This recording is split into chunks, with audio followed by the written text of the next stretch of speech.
Good evening everyone, and welcome to the next instalment of the development program.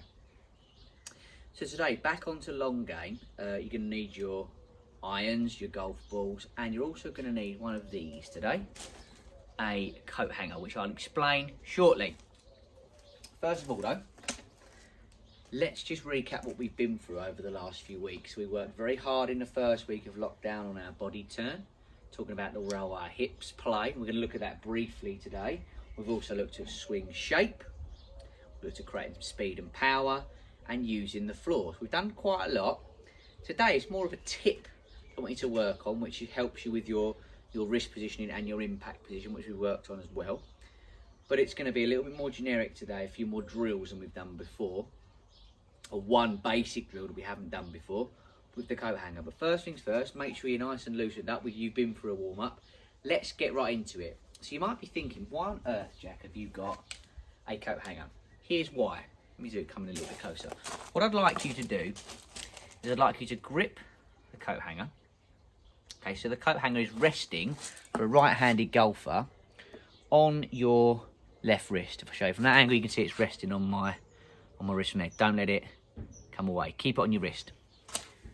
So to start with, take your grip from there. It's touching your left wrist. What I'd like you to do is make a few back swings where it's only just lightly rested on your wrist. You will feel it, it's not applying any pressure to it. Make a few back swings where you keep that coat hanger flat to your left wrist. Now what this solves for some people like to swing the golf club back and hinge their wrist too much. They get their wrist in what we call a cupped position, which gets the club face open and generally makes the ball fly miles right at the target. So get that against your left wrist, swing back to the top. You'll notice now that the wrist is nice and flat, or slightly bowed, the opposite to cupped, but relatively flat. So if I come in a little bit closer to show you again, if I cup it, it comes away from my wrist, so there's a gap. If I maintain that angle, you can see a difference in the angle of the wrist compared to it being cupped, and the coat hanger is pushed against my wrist nice and firmly. Now if we equate that back to a golf club, you're going to rest the coat hanger on the left hand side of the grip. Take your grip again, just pushed against your left wrist, your normal grip, and from there make a few practice swings whereby you keep the coat hanger pushed against your left wrist to the top of your swing and all the way through your golf swing. I'll explain the impacts and follow through shortly. Now we said at the start you didn't want to feel any pressure with it at address, but as I'm swinging the golf club back, I want you to feel that coat hanger pushing into your wrist a little bit more, just a little bit further. Won't hurt or feel uncomfortable, you just feel a little bit more. Get to the top and it should really be pushing.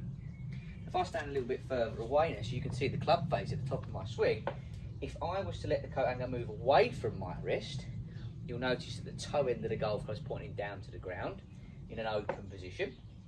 And if I now keep that pushed against my left wrist, the face of the golf club is nice and square, if not slightly pointed to the sky, so slightly closed, which is absolutely fine and what we're looking for. So what I want you to do, grab some golf balls, put your club down very quickly, but get a golf ball ready. Just make 3 or 4 swings, both sides, with the coat hanger pushed against your left wrist. So to the top, you feel that push and through. So you aren't going to get all the way through to your full trophy finish, just through to sort of about shoulder high on the way through. So full back swing, down and through to there. And it's pushing against my wrist at all times. Really, really good practice move to get your wrist angles right. And impact, which we'll talk about shortly. Show from this side again. So to the top, there's the flattening of that wrist. Nice. Let's do 3 of them, full swings. So into your hand, push it against your wrist here, back, keep that pressure, through. There's 1. Up to the top again, checking out in the mirror. Camera, sorry, 2. Next one. 3. Let's try 3 shots of it now as well. As we said at the start, push it against the left-hand side of the grip.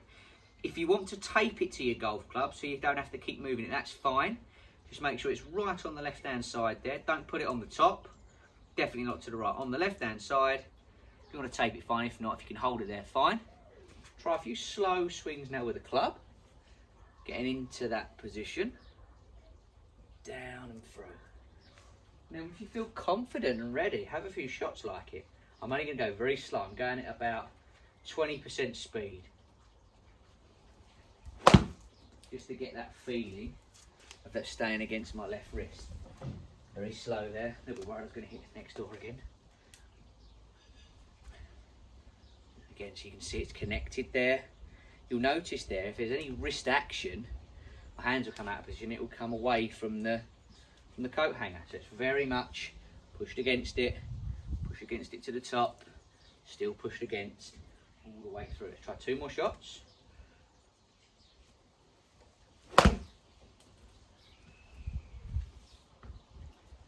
So as I said, what it stops for this part of your golf swing is getting the club face open when the club points down to the ground and the ball goes out to the right. Let's have one more go. The second thing we said it was going to stop would be to do with impact. And let me come in a little bit closer to the camera again. So again, push it against your wrist. Now we said sometimes a lot of you like to get flicky in your golf swing, particularly with chipping and full shots. We get a little bit wristy, a little bit flicky to try and help the ball into the air. And we know that's not the correct way of striking the golf ball.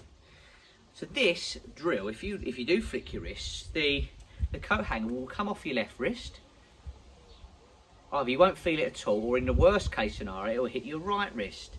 And now you can see that would produce a big scoop at our impact position. Not ideal.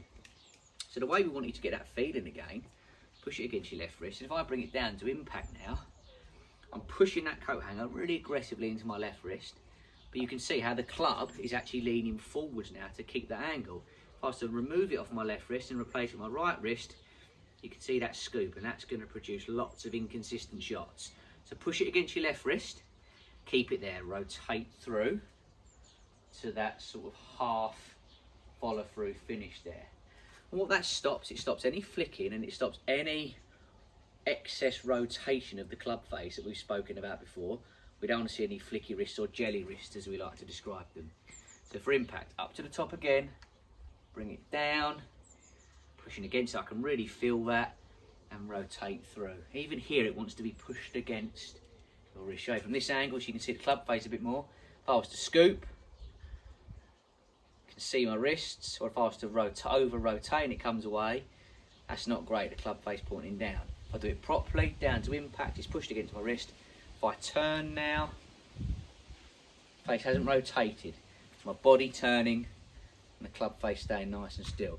As we said, if we equate that to chipping, if I was to grip down it a little bit further, do the same thing. Keep it against your left wrist, all the way. Very good for your chipping as well. Keeps your body moving and stops you flicking. Let's try a few more shots again. Try number 3. Again, the whole point of this home practice series that we've been doing, if you haven't got the space to hit shots, you've definitely got the space to be able to practice your grip in your left wrist position with a coat hanger indoors without causing too much trouble. Let's hit 3 more shots while we're here.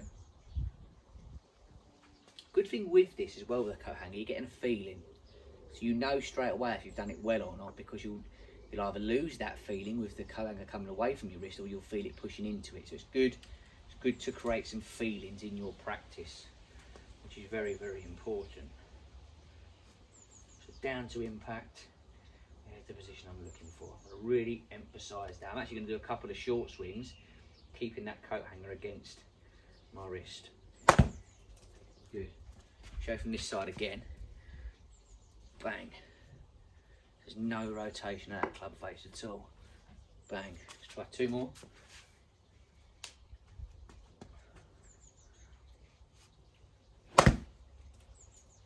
Good.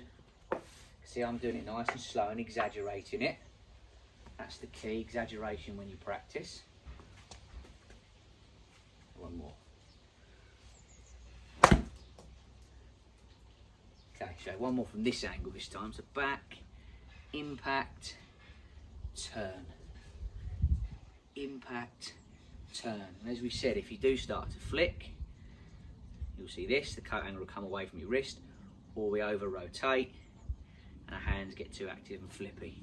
So it's avoiding that. So it's great to control the club face and stop the ball going high into the right hand side. And it's good to create a decent impact position. So grab your coat hanger. It does need to have the bottom, but you can't just have the coat hanger without the bottom. So it needs to be like that.